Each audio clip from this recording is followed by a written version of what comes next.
போராட்டம்.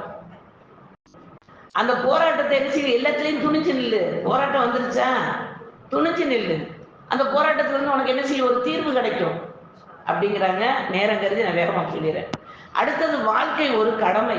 உனக்கு அல்லாஹ் கொடுத்திருக்கிற கடமை ஃபர்லு, அதை நிறைவேற்று. அல்லாஹ்வுக்கு செலுத்த வேண்டிய கடமை இருக்கு, உன்னுடைய உறவுகளுக்கு உன் பெற்றோர்களுக்கு செலுத்த வேண்டிய கடமை இருக்கு, கடமை இருக்கு. உன் மனைவி மக்களுக்கு செலுத்த வேண்டிய கடமை இருக்கு. மனைவி மக்கள் தான் ஆம்பளை மட்டுமே நாங்கள் போயிடுவோம்னு சொல்லிடாதீங்க. நம்மளுக்கு அந்த கடமை இருக்குல்ல. நம்மளுக்கு கணவர் பிள்ளைகளுக்கு செய்ய வேண்டிய கடமை இருக்கு இல்லையா? அப்ப இதை எந்த கடமைகள்லாம் நிறைவேற்றணும்.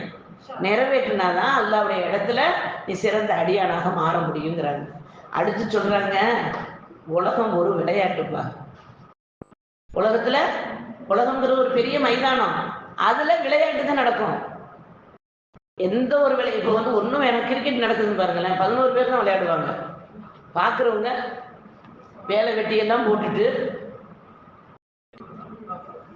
அங்க பால் உதைகிறதுக்கு முந்தி இங்க வீட்டுல இருக்க பாத்திரம் உருணும் ஒரு சில இடங்கள்ல இருக்கா இல்லையா?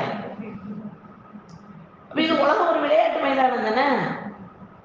எத்தனை வகையான விளையாட்டுகள் இப்ப எல்லாம் முடிஞ்சு போன்ல வந்துருச்சு.